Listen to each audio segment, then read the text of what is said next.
अस्सलाम वालेकुम dear CSS aspirants. आज मैं सेकंड वीडियो के साथ हाजिर खिदमत हूँ। आज की वीडियो का मकसद आपको प्रिसियन कंपोजिशन का जो पेपर है इंग्लिश का, उसके मुतालिक आपको टिप्स फ्राहम करना है और आपको ये बताना है कि इस पेपर को किस तरह से आपने हल करना है और किस तरह से आपने टाइम की मैनेजमेंट करनी है during solution of the paper. कोई भी पेपर हो CSS का, उसमें आपने ख्याल रखना है कि टाइम आपके पास 3 घंटे होते हैं, जिसमें से कुछ हिस्सा आपका MCQs के लिए रिजर्व होता है और बाकी हिस्सा आपका सब्जेक्टिव पेपर के लिए होता है। इसमें आपने पेपर भी सॉल्व करना है और इसके अलावा आपने उसको चेक भी करना है, उसको आपने गो थ्रू भी करना है फॉर एनी मिस्टेक, कि उसमें गलती ना रह गई हो कोई उसमें कोई ऐसा एरर ना रह गया हो कि जिसमें आपको नेगेटिव मार्किंग हो या आपके मार्क्स लूज कर जाएं। सेकेंडली आप उसमें बड़ी नीट एंड क्लीन राइटिंग का इस्तेमाल करें। कुछ सेंटेंस अगर गलत हो भी जाता है इन केस, आप उसको काटते हैं मिसाल के तौर पर, तो उसको वाइटो आप अपने पास रखें और उससे उसको मिटा के साफ सुथरे के तरीके के साथ उसके ऊपर वो वर्ड जो आप राइट वर्ड है उसको आप लिख दें उसके ऊपर। खैर, ये तो वो बात है कि जो एक कॉमन टिप है। अब हम आते हैं अपने मौजू की तरफ जो प्रिसियन कंपोजिशन का है। देखिए, प्रिसियन कंपोजिशन का जो पेपर है, इसमें प्रीसी भी लिखने को आती है। कंपोजिशन का जो पेपर होता है कॉम्प्रहेंशन का, उसमें आपको जो क्वेश्चन आंसर दिए होते हैं उसके पैराग्राफ से मुतल्लिक आपने उनके जवाब भी देने होते हैं। इसके अलावा इसमें ग्रामर के क्वेश्चन होते हैं, इसमें पंक्चुएशन है, प्रीपोजिशन है। इसके अलावा आपके जो पेयर ऑफ वर्ड्स हैं वो इसमें आते हैं। ट्रांसलेशन आती है फ्रॉम उर्दू टू इंग्लिश। इन तमाम क्वेश्चन को आपने अटेम्प्ट करना होता है।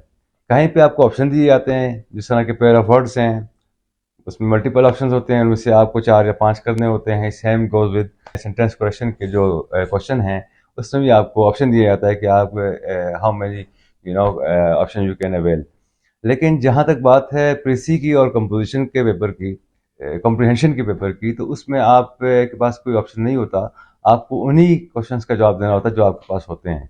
जो अटेम्प्ट करने का तरीका है CSS के किसी भी पेपर का, क्योंकि CSS का जो भी पेपर होगा वो एक तकरीबन पैटर्न तकरीबन सेम रहता है। उसके अंदर के MCQs आए, आपने उनको सॉल्व किया, एग्जामिनर को या इन्विजिलेटर को आपने वो MCQs का पेपर वापस किया, फिर आपको सब्जेक्टिव का पेपर मिला। आज सब्जेक्टिव पेपर जब आता है तो आपके पास you will have around 2.5 hours, उसमें 2.5 घंटे आपके पास होते हैं। अब उसके अंदर रहते हुए आपने वो जो रिक्वायर्ड क्वेश्चंस हैं उनको सॉल्व करना है। इसलिए आपको बहुत ज़्यादा इसके अंदर प्रूडेंट होके और बहुत ज़्यादा मेटिकुलस होके आपने टाइम को मैनेज करना है। और उसमें टाइम मैनेजमेंट इस तरह से करनी है कि जो ईजीएस्ट पार्ट है क्वेश्चन पेपर का, उसको आप पहले सॉल्व करें। देन आप जाएं उस क्वेश्चन के ऊपर जिसको आपको लगता है कि या तो आंसर थोड़ा डिफिकल्ट है या थोड़ा लेंदी है, या जिसको आपने मोर एलेबरेट करना है अपने वर्ड्स के अंदर। अब यही रूल हम किस तरह से अप्लाई करें प्रिसियन कंपोजिशन के ऊपर।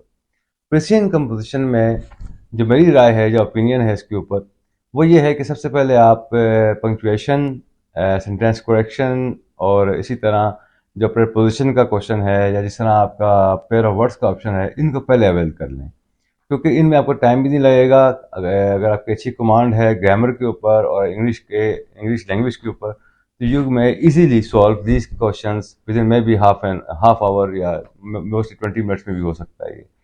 बाकी जो आपके पास टाइम बचता है वो आपके पास बच जाएगा ट्रांसलेशन के लिए, बच जाएगा और प्रीसी के लिए बच जाएगा, और कॉम्प्रिहेंशन का जो पैराग्राफ के साथ जो क्वेश्चन है उसको सॉल्व करने के लिए बच जाएगा।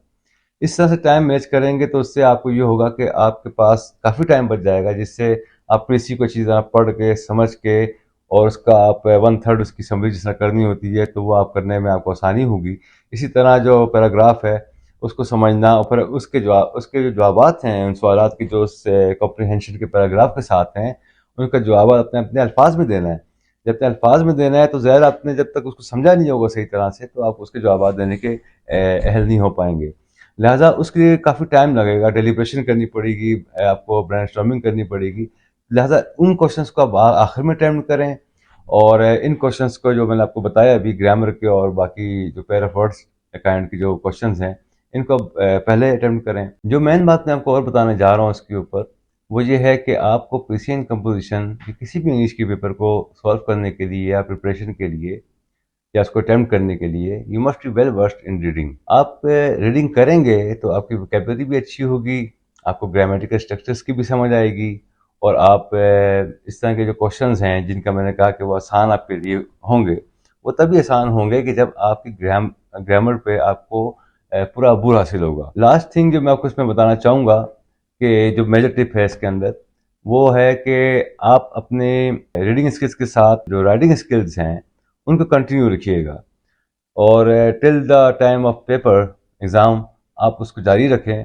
सिर्फ कुछ अर्सा पहले आप उसको बेशक रोक सकते हैं, क्योंकि आपको बाकी ऑप्शन पेपर्स वगैरह भी रिवाइज करने होंगे, उसके लिए भी आपको टाइम चाहिए।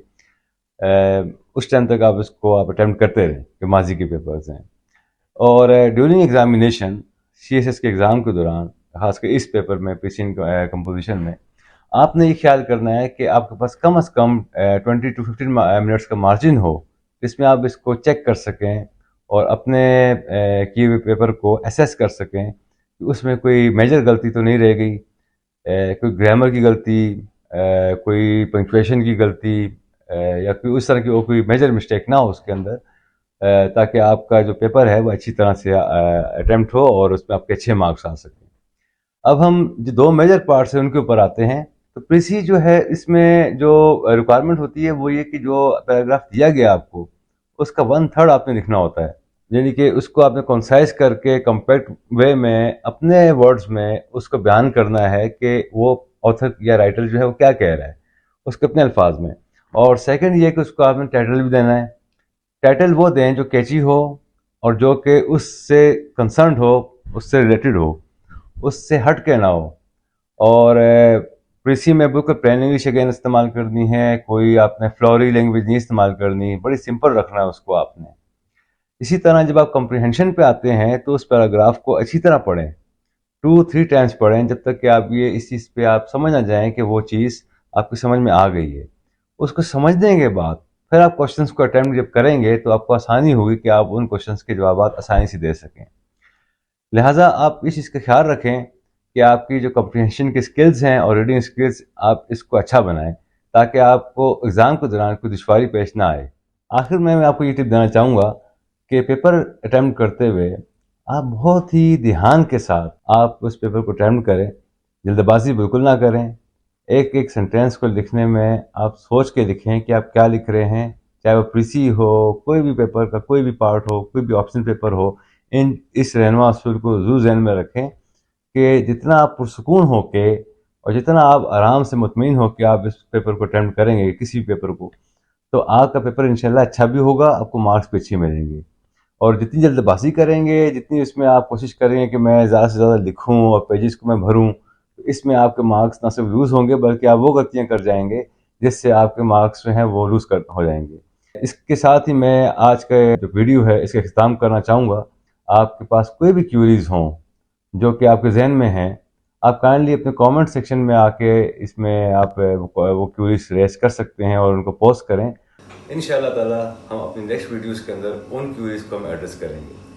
इसी के साथ मैं आज की वीडियोस को का इख्तिताम पज़ीर करते हुए आपसे इजाज़त चाहता हूँ। इंशाअल्लाह अगली वीडियो में मुलाकात होगी। खुदा हाफ़िज़।